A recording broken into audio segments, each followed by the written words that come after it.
Already, the last 16 games so far that you have confirmed. Canada versus Morocco, that is confirmed, the last 16. Brazil versus Norway. Paraguay versus France. Ili natuma sana ni ya Mexico na England, sababu walitoa Congo. Alafu inatuma zaidi sana ni ya Belgium na USA, baada ya Belgium kutoa Senegal. That last 16, is it the one you expected so far, these hearings? Well, personally, I think I'm being vindicated. I think in the last 4 months ago, I said that African football is suffering from lack of concentration. And it's not only African football, even Kenya football. Look at the fact that Harambee Stars, in the last 15 matches, we've conceded 8 times in the last 15 minutes. That is between the 75th minute and the 90th minute. I don't want to pick any, for me, anything past 90 minutes is 90 minutes. So our concentration levels go very low. I've been doing that with Harambee Stars. Other than the match we played against Lesotho in the friendlies, I've been studying Harambee Stars, and I've seen that we concede goals way late into the match. Now, coming back to the World Cup, I think it's coming out so clear. And I also would like to attribute to our inefficiency to our coaches. Look at what the Senegalese coach did. Look at his substitutions. Yeah, that was, At times, they say the best way to defend is to attack. You saw when England, was it England, when they were losing, they withdrew a defender and brought in an attacker. What do? We'd rather lose 2-0 than lose 1-0. You know, with 1-0, it's so painful. You're just one goal away from glory. So what the coach did, he withdrew one of, was it Spence, one of the defenders, and brought in an attacking option. So I think our coaches are also very scared to make very bold decisions, like what the England national team coach did.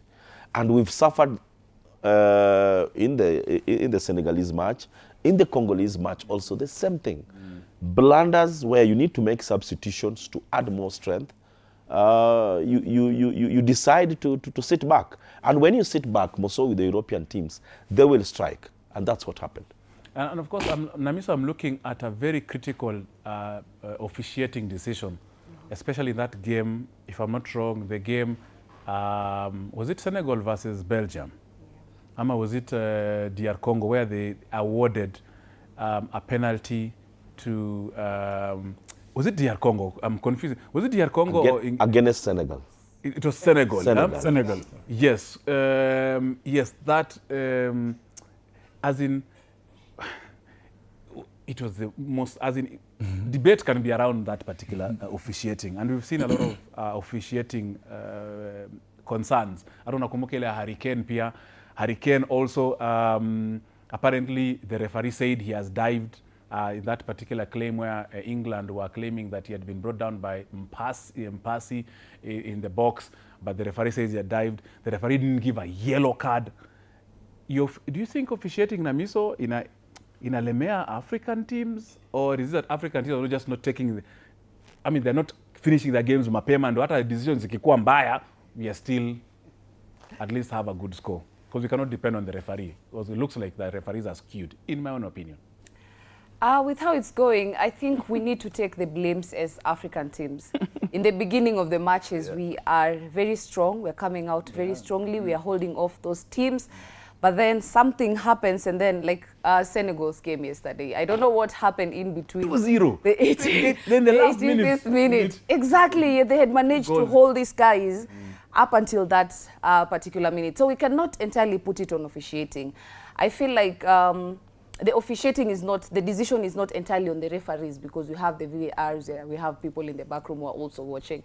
So yes, maybe officiating has something to do with it, but very little. As African teams, we need to put our focus on our game, on our football. We don't just start strong, we need to finish strong for us to act competitively, for us to stay in the games. Otherwise, hii maneno ati mnaanza mko sawa alafu dakika ya mwisho no. So officiating has very little to do with it. Of course. Sijui ni kucelebrate, tunakuwa excited, tunaanza kucelebrate mapema, tuna relax ama ni nini, but there's just something with us. And of course, I was watching those games alone because kama ningekuwa na watch na mtu ningemlima mangumi mingi sana. That's why I watch these games at night alone, because if I'm with someone inaweza kuwa ni problems, I can be sued for assault.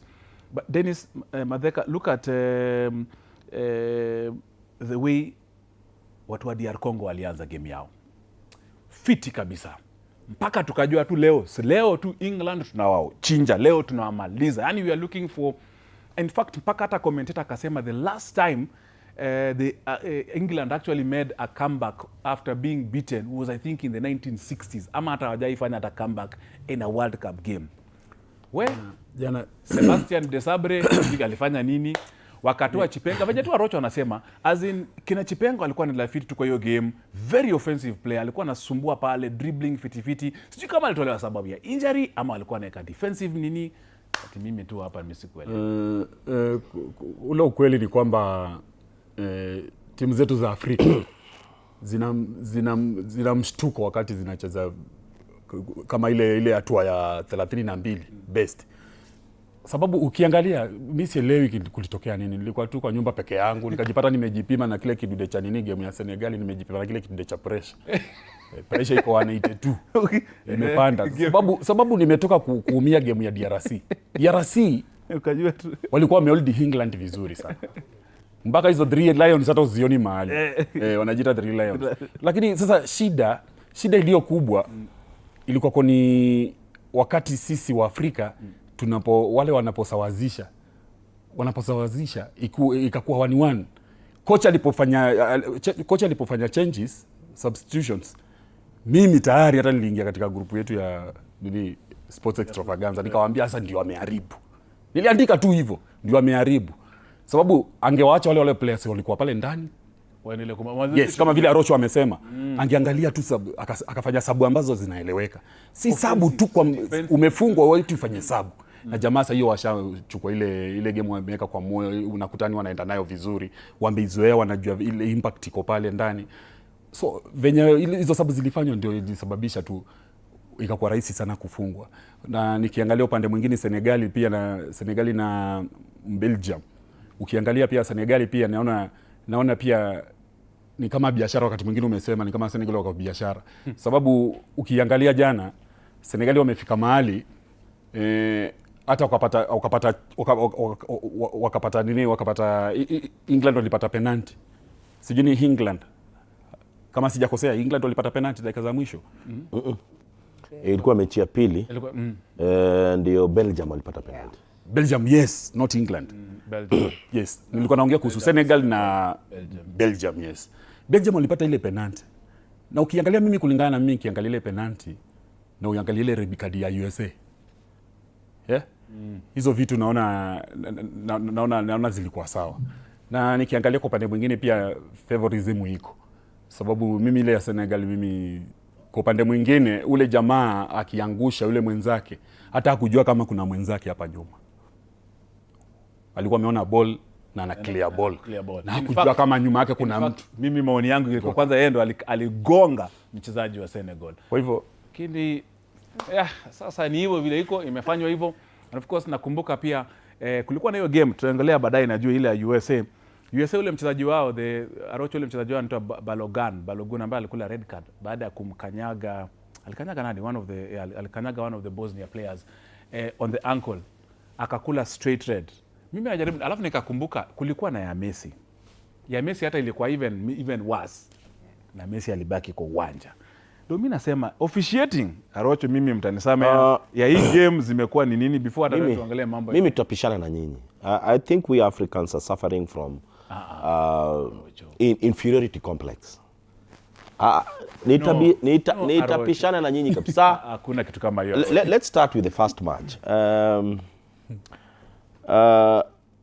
Congo had all the time. Congo had all the possession. They even have a very good chance that Wisa could have scored the second goal. I know Wisa should have. Jamani, tuacheni visababu. Ngoja tu. It's a huge factor in that game. No. You know, we tend to put ourselves into a hole and start complaining and feel like everybody else is filling that hole with water for us to suffocate. We had our chances. True. Ushanpata. Mechi ilipoanza tu hivi, we scored a goal. We got a very good chance in Wisa. And you know, Wisa is a very experienced player. I expected him to score that goal. Yeah, that time. You know, and I was doing commentary on Radio 47, and I said that, guys, I'm seeing us losing this match because the tempo was very high. We wanted to run like the Englishmen, and you know, English football is running oriented. They run a lot. So I said that I don't think Congo will survive the entire 90 minutes.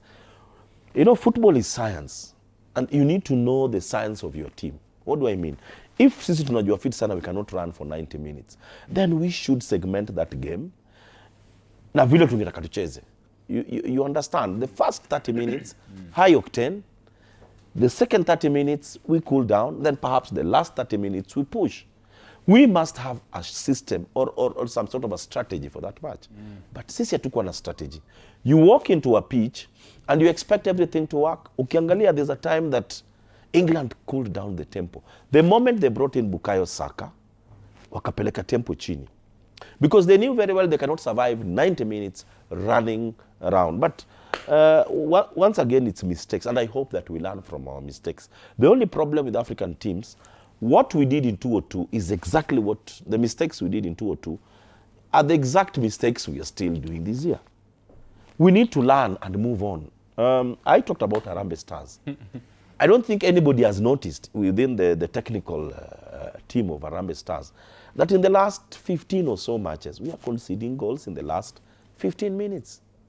You know, such, for our brothers in Europe, such details, they take and act on them.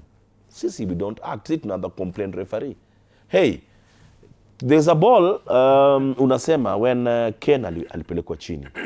Yes, he ought to have been given a yellow card. But don't you see that in a way, Africa survived? Because if he could have given a red card, a penalty. Tuache complain, let's work on our mistakes and accept. First of all, accept that we did our mistakes and work on them. And of course, I'll engage Namiso together with Dennis waniambie ni nini. Unajua, these footballs that are at the World Cup, hizi mpira zinaitwa sijui Trionda, they have microchips inside them that can determine the speed of the ball, the pressure of the ball, the temperature of the ball, the direction of the ball. They can actually know it as cross fully. Also, each of the players, I'm being told, you can correct me, gentlemen and lady, that each person has their own clone. Every player has been cloned so that they have their digital information somewhere. So player akifanya kitu, there is something. That's why you find hii nakwambia hii kuna mtu amecheza hii place hapa, all those things are there. Mtaniambia ina impact aje game na venye hizo ma offside na manini zimefika wapi. Pia hydration break imeleta mambo mingi sana. Hizi ma first quarter, second quarter, third quarter, fifth quarter, venye watu wa US wanapende NBA. Na mimi na madheka mtaniambia pia na Rocho. However, right now, nimepigiwa simu na Harry Ken, amesema msitu, don't hold our fans any further. They want to hear the fans of Three Lions. The Three Lions are roaring. The fans of Three Lions are roaring. Harry Ken, nama fans, mnasema nini? I don't think it's coming home, but they will go to the semifinals. It's coming on. It's 100% coming on. I know we've been saying it for 60 years, but this is the year. It's the American dream. Every day of the week. Every day of the week. Okay. We just need to play a lot better than we have the last 2 games. We'll see. It's been a long time, so I'll just take it game by game.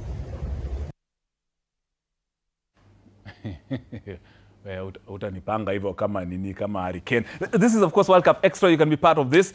Those are 3 Lions fans. We were able to capture them of course after that particular game. Naona watu wanashangaa ni mchana aje. Yes, of course in the World Cup sahi US I think it's like 9 hours behind. Arocho will tell you that. Arocho has been to the US so many times and anajua hiyo time difference. So you can be part of this conversation. Kama tuko na hiyo graphic ya hiyo question tuko nakuuliza how do you rate the performance or how do you rate African teams at the FIFA World Cup? 0795 045 864 is the number you can call us in live. How do you rate? Namiso umesikia maneno. England fans are very happy, Lions fans are very happy, but hawajui L3 Mexico na wanaenda huko Mexico City kucheza na a team whose tail is inawaka moto. But before we get into them, hydration break. Yani kunanyesha, it is raining, but it looks like FIFA has just decided that we'll be having hydration breaks, whether we like it or not. And it looks like that will be now the trend for the next World Cup in 2030 in those 3 countries, Morocco, Spain, Portugal, and in 2034, uko Saudi Arabia. What do you think about that? Does it affect the flow of the game? What's your analysis of it? It's a new thing, so it's not a surprise if it affects the flow of the game. But then again, we cannot afford to be giving excuses. This is how things are right now. There is a hydration break na tunajua kwamba iko. Kwa hivyo ni sisi wenyewe tujipange na tuzoe kwamba it is there. The people who are saying, oh, once the tempo is so high and then you go for a break, when you come back, you have to again re-strategize and do what? All of that makes sense. But then it's not reserved for a few teams. For everyone. It's for everyone. Everyone who's participating. So it's actually okay. And I believe it's a control measure because it's in the summer. We're seeing people who are dying from dropping dead from heat waves, extreme heat waves. So maybe it's a mitigating factor to make sure the players are safe, to ensure their health is good. So it's something in itabidi tu tumezoea, whether we come from Africa where we don't experience the extreme summers, but then right now we are playing in America. Adaptability, we have to adapt. We are playing in America. This is how things are going. We just have to find how we'll fit in. As long as it's not something that ni sisi peke yetu tunafanya. It's something that everybody else is doing. So isiwe ati ni sisi ndio tuna complain that it's affecting only our performance. No. Yeah, we should. I mean, if it's a hydration break, it affects everybody. Exactly. I know, of course, my producer and my director are preparing. Bafana arrived, I think, earlier today or this morning in South Africa after being eliminated from the round of 32. So we'll be having that a little bit later. But naambiwa, the coach, just before that, the coach of Madeka, coach wa DR Congo, apparently we have information that he lost his dad. Now, we are not sure if it was before the game yesterday ama ilikuwa baada ya mechi, lakini tunapata kwamba ripoti babake Sebastian Desabre ambaye kocha wa timu ya taifa ya Leopards ama DR Congo anaga dunia. So kwa hivyo pole zetu na risala za mrambi kwa of course kocha pamoja na familia na marafiki, and the entire nation in DR Congo are also sending in their tributes. Hiyo pia Madheka najua ilichangia. I think walituficha tu watuambie baadaye. Mimi kikwangu nawapa pole. Nawapa pole kwa kumpoteza. Lakini mimi sioni kama ina shida yoyote. Sioni kama inaweza affect timu, sababu mara nyingi unaweza pata player ndani ya uwanja lakini amepoteza mamake kama jana. Unasikia amefunga mabao mawili anasema hata mmoja ni ya mamake. Kwa kweli ameachwa na mamake. Kwa hivyo hata jana kama ilikuwa imetendeka before hiyo match ianze, naonelea ingekuwa imewatia nguvu hata zaidi. Ndio maana walikuwa wanacheza jana. Hiyo kucheza ingekuwa imewapa nguvu zaidi na kupata ushindi. Kweli. Kwa sababu ya kumpoteza babake coach mkuu wa DRC. Kikwangu naona tu DRC tu walipoteza time zao kama vile Arocho amesema. Na pia Waafrika pia ukiangalia mara nyingi concentration hatuna. Sielewi shida inakuanga nini. Tangu kitambo tu. But of course wameona hizo game zote za Afrika zimetoka sana. Dakika 85, 88 hapo hivyo, dakika 90 plus. Unapata tu tumefungwa tu. I think pia ni kama kidogo tuna panic. The moment the opponent, like we've been leading through the game, and then the opponent comes in and they score, we panic. Ni kama tunakuwa scattered. And then sasa akili zetu zikisha kwa scattered hivyo, now that's the end of us, because I don't understand how hiyo game ya Senegal hiyo bado nitairudia. I don't understand how within like, was it 3 minutes ama ni 5 minutes, you've conceded 2 goals. Yes. Yet throughout the match mlikuwa mmemanage kuhold off watu, nyinyi ndio mlikuwa mmescore, hawakuwa na chochote. It's like vile mnafungwa ya kwanza and then sasa tuna panic, we don't know what to do anymore. Now we are tense. Squad yetu hata hatujui tunafanya nini, we lose the team spirit. Kidogo in that confusion mnafungwa ingine. So hiyo kupanic, hiyo I think these other teams wako na composure. They are composed. You score, we are still composed. We still playing, we still know we had our tactics zenye tulikuwa tumelay ahead, tulikuwa tunajua tunafaa kucheza vipi. So hata mtufunge bado tu tuko nazo in place. But then the moment sisi wengine tunafungwa, that's it. That's it. Naona chingine kinachangia pia ni ukiangalia players wengi, baadhi ya players wengi wanacheza, wengine wanacheza Europe, wengine wanacheza ligi za nyumbani. Alafu wengine wametoka katika ulezi ambao ni una utata katika umaskini. Unaona? So unapata ni inakuwa hapo kwangu mimi ukiangalia wengine wamelelewa katika familia za umaskini wa Afrika, unaona? Alafu wengine wamelelewa tu maisha mazuri, lakini England wenyewe unapata player tu tangu akiwa mtoto ameinukia tu na maisha tu poa mzuri nini, akili iko sawa, imepanuka kwa academy kila kitu. Lakini wewe umeinuka hapa Kenya hapo unacheza Harambee Stars, lakini umeinukia hapa Kibera hapa. Hata kula nshida. Ndio hapo mkienda sasa World Cup wajua unacheza na England. Wewe mwenyewe ukimuona tu Harry Kane tu unakumbuka tu, Harry Kane leo nacheza naye. So hiyo unaona hiyo sasa. Hata ya Harry Kane bwana, mimi na mtu nitalaumu kwa hiyo defense kwa kubali Harry Kane. Ni mtu anaitwa Mbemba ameanza kumtrack tu hapa huyu nani akikuja Harry Kane. Alafu akakumbuka tinafaa asimame hapo kama center back. Akafikiria huyu atakuja kitambua shift. Kane kisha. But Arocho, Senegal ni kama kuna kakasi kamewafuata. Ama FIFA na CAF waliongea. Hii ni maoni yangu. Correct me, hii ni maoni yangu.